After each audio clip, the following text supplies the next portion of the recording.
Students, आज हम बात करेंगे यूजेस ऑफ कैल्शियम हाइड्रोक्साइड की। हम कैल्शियम हाइड्रोक्साइड के यूजेस देखेंगे। हम सबसे पहले तो ये देख लेंगे कि कैल्शियम हाइड्रोक्साइड क्या होता है। कैल्शियम हाइड्रोक्साइड क्या है? ये एक बेस है। और बेसिस क्या होती हैं जो पानी में जाके क्या करती हैं? हाइड्रोक्सिल आयंस देती हैं, यानी कि क्या देती हैं? OH negative ions. और हम देखते हैं कैल्शियम हाइड्रोक्साइड के जब हम फॉर्मूला देखेंगे तो उसी से अंदाजा हो जाएगा कि ये पानी में हाइड्रोक्सिल आयंस देगा कि नहीं। तो हम कैल्शियम हाइड्रोक्साइड का फॉर्मूला लिखते हैं Ca कैल्शियम के लिए और OH होल ट्वाइस, ये आ जाएगा कैल्शियम हाइड्रोक्साइड। अब देखिए इसमें हाइड्रोक्सिल आयंस आ रहे हैं, तो ये जब ये पानी में जाएगा तो ये क्या करेगा? ये हाइड्रोक्सिल आयंस देगा। तो ये एक बेस है। अब हम इसके यूजेस देखें अगर, तो लेकिन चलें, यूजेस से पहले एक चीज हम यहाँ मिस कर रहे हैं। हम इसका एक और नेम होता है उसको मिस कर रहे हैं, तो हम वो भी लिख देते हैं कि इसको हम स्लेग्ड लाइम भी कहते हैं। तो हमने यहाँ पर मेंशन किया स्लेग्ड लाइम। अब इसके यूजेस देख लेते हैं कैल्शियम हाइड्रोक्साइड के। तो हमने जैसे कि यहाँ कहा कि ये एक बेस है, तो इसका मतलब है कि ये क्या करेगा? ये एसिड्स के साथ रिएक्ट कर जाता है। तो पहला इसका जो यूज है वो तो यही आ गया कि अगर एसिड बर्न हो जाए, यानी कि क्या हो कि हम लैब में फॉर एग्जांपल काम कर रहे हैं, हमारे हाथ पे खुदा न खास्ता एसिड गिर गया, तेजाब गिर जाता है, तो क्या होगा कि उससे जो है वो हाथ झुलसने का खतरा होता है। अब एसिड बर्न जैसे ही हो तो क्या करना चाहिए? जिस भी बॉडी पार्ट पे एसिड गिरेगा फौरन से उसको ठंडे पानी से धोना चाहिए। जब उसको ठंडे पानी से धोएंगे तो उसके बाद फिर क्या करना चाहिए? उसके बाद उसके ऊपर जो है वो हम क्विक लाइम जो है वो यूज करते हैं। ड्राई लाइम होता है क्विक लाइम। और क्विक लाइम क्या होता है? क्विक लाइम को हम कहते हैं calcium oxide. Calcium oxide use करते हैं तो ये पानी के साथ मिलकर क्या बना लेता है? ये बना लेता है कैल्शियम हाइड्रोक्साइड, यानी कि स्लेक्ड लाइम। और ये जो स्लेक्ट लाइम होता है इसका इफेक्ट जो है वो क्या करता है? जो एट द मोमेंट जो है वो क्या करेगा? इसको ट्रीट करेगा, यानी कि जो एसिड बर्न है उसको ट्रीटमेंट के लिए, जो एक क्विक ट्रीटमेंट होता है उसके लिए ये प्रोसीजर किया जाता है। अब ये जो प्रोसीजर है इसमें हम देख रहे हैं कि ये प्रोसीजर उसको एट द मोमेंट उसको उस वक्त तो इसको क्या करेगा? काम डाउन करेगा, लेकिन इसके प्रॉपर ट्रीटमेंट के लिए फिर हमें फर्दर मेडिकल हेल्प की ज़रूरत होती है। इसके अलावा हम देख लेते हैं कि इसका एक और यूज़ होता है, और दूसरा यूज़ इसका हम देख लेते हैं। ये भी इसी वजह से होता है कि ये बेस है। तो इसका क्या यूज़ होगा कि जो सॉइल होती है ये एसिडिक हो जाती है। सॉइल बाज़ औक़ात जो है वो एसिडिक हो जाती है। और सॉइल एसिडिक क्यों होती है? सॉइल एसिडिक इस वजह से होती है कि सॉइल के अंदर जो कुछ खास किस्म का क्या होता है? मादा मौजूद होता है, यानी कि मैटर मौजूद होता है। With the passage of time ये जो है वो क्या होता है? डिस्ट्रॉय होता है। और जब ये डिस्ट्रॉय होता है तो इससे क्या होता है? ये एसिडिक बना देता है सॉइल को, यानी कि टूट फूट का शिकार होता है ये मैटर जो है जो सॉइल के अंदर मौजूद होता है। अब यहाँ पे चले हम पूरा लिख देते हैं मैटर इन सॉइल, जो मादा मौजूद होता है सॉइल में।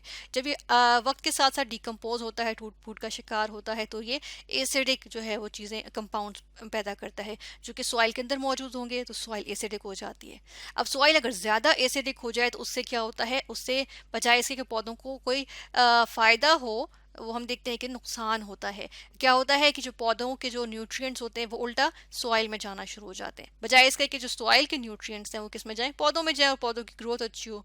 तो इसकी वजह से हम देखते हैं कि ये जो एसिडिक सॉइल होती है, जो ज़्यादा एसिडिक होती है, वो क्या होती है? वो टॉक्सिक टू प्लांट ग्रोथ होती है, यानी कि प्लांट्स की ग्रोथ के लिए वो ख़राब होती है, यानी कि नुकसानदेह होती है।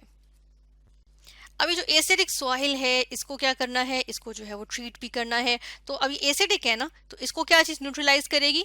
इसको न्यूट्रलाइज करेगी एक बेस। तो बेस कौन सी हम यूज़ करते हैं? Calcium hydroxide. तो हम क्या देख रहे हैं? कैल्शियम हाइड्रोक्साइड का जो एक और यूज़ हमने यहाँ देखा वो क्या देखा कि ये सॉइल एसिडिटी को न्यूट्रलाइज करने के लिए यूज़ होती है। इसके अलावा हम देखते हैं कि ये सॉफ्टनिंग ऑफ हार्ड वाटर के लिए भी यूज़ होती है। क्या चीज़ यूज़ होती है? कैल्शियम हाइड्रोक्साइड या स्लेट लाइम। तो हम यहाँ लिखेंगे सॉफ्टनिंग ऑफ हार्ड वाटर। अब पहले तो हम ये देख लेते हैं कि हार्ड वाटर होता क्या है ना। अब हार्ड वाटर क्या होता है कि ये ऐसा वाटर होता है जो आमतौर पे नलकों में भी आ रहा होगा, आपको वैसे देखने में नहीं मालूम होगा कि ये हार्ड वाटर है। इस हार्ड वाटर में अब क्या होता है कि कुछ खास किस्म की नमकियात डिजॉल्व होती हैं, कुछ खास किस्म के कंपाउंड्स डिजॉल्व होते हैं या सॉल्ट्स डिजॉल्व होते हैं, जिसकी वजह से क्या होता है? ये हार्ड हो जाता है। हम जो है वॉशिंग के लिए यूज़ नहीं कर सकते, हम हाथ नहीं धो सकते, हम कपड़े नहीं धो सकते, तो उससे क्या होता है? गुड लादर प्रोड्यूस नहीं होता, या गुड लेदर जो है वो प्रोड्यूस नहीं होता। लेदर यानी कि क्या होता है, झाग, झाग जो है वो प्रोड्यूस नहीं होता प्रॉपर, तो ये नहीं प्रोड्यूस होगा तो हम देखते हैं कि प्रॉपर वॉशिंग नहीं हो सकेगी, फिर ये पीने के काबिल भी नहीं होता। तो अब हमने क्या करना है, हमने इसको जो है वो सॉफ्ट करना है इस हार्ड वाटर को। तो इसके हार्ड वाटर को सॉफ्ट करने के लिए, अच्छा पहले तो हम देखेंगे कि इस हार्ड वाटर में एक ख़ास किस्म के कुछ हार्ड वाटर में जो है वो एक ख़ास किस्म का कंपाउंड मौजूद होता है जिसे हम कहते हैं कैल्शियम बाइकार्बोनेट। कैल्शियम बाइकार्बोनेट मौजूद होता है। अब जब कैल्शियम बाइकार्बोनेट मौजूद होगा हार्ड वाटर में और ये डिसॉल्व हुआ होगा तो हम एक्वस लिखेंगे। इसको हम थोड़ा सा नीचे कर लेते हैं। ये डिसॉल्व हुआ हुआ है तो हमने एक्वस लिखा, और उसके बाद फिर हम देखते हैं कि इसके अंदर हम क्या डालेंगे। इसको हमने ट्रीट करने के लिए, सॉफ्टनिंग के लिए हम यूज़ करते हैं कैल्शियम हाइड्रोक्साइड, जिसको हम स्लेक्ड लाइम भी कहते हैं। तो इसको हम यूज़ करेंगे। जब हम हार्ड वाटर में स्लेक्ड लाइम यूज़ करेंगे, डालेंगे, तो क्या होगा, अब इसके अंदर मौजूद था ये डिसॉल्व्ड सब्सटेंस, ये सब्सटेंस मौजूद था जिसकी वजह से क्या हो रही थी, हार्डनेस कॉज हो रही थी। तो क्या होगा कि यहाँ पर इसकी फॉर्मेशन में बन जाएगा कैल्शियम कार्बोनेट, जो कि सॉलिड फॉर्म में होगा और नीचे बैठ जाएगा, और साथ में जो है H2O यानी कि वाटर आ जाएगा। अब ये जो वाटर है ये क्या है, ये सॉफ्ट होगा। क्यों? क्योंकि इसके अंदर से ये वाला कंपोनेंट निकल गया है। ये देखिए ना, इस मिक्सचर में ये सॉलिड फॉर्म में बना कैल्शियम कार्बोनेट जो कि नीचे बैठ जाएगा। बाकी वाटर होगा, वाटर जो है वो सॉफ्ट होगा क्योंकि उसके अंदर ये कंपोनेंट मौजूद, डिजॉल्व फॉर्म में मौजूद नहीं है। तो हम देख रहे हैं वाटर की सॉफ्टनिंग में यूज हो रहा है। और इसको हम, इस तरह की सॉफ्टनिंग को जो है हम क्या कहते हैं, इसको हम लाइम सॉफ्टनिंग कहते हैं, क्योंकि हम क्या यूज कर रहे हैं, हम इसके अंदर स्लेक्ड लाइम यूज कर रहे हैं। तो ये क्या है, ये लाइम सॉफ्टनिंग है ऑफ हार्ड वाटर या फिर क्लार्क्स मेथड। चलिए अब नेक्स्ट इसका यूज देखते हैं। नेक्स्ट यूज में हम देखते हैं कि इसको हम मैन्युफैक्चरिंग ऑफ ब्लीचिंग पाउडर में भी यूज करते हैं। Manufacturing of bleaching powder. अब ब्लीचिंग पाउडर क्या होता है, ये एक ऐसा पाउडर होता है जो कि वॉशिंग पर्पसेस के लिए इस्तेमाल होता है, कपड़े धोने या उनको ब्लीच करने के लिए यूज़ होता है। इसी तरह हम देखते हैं कि इसको डिसइंफेक्टेंट यानी कि जरासीम मारने के लिए भी यूज़ करते हैं।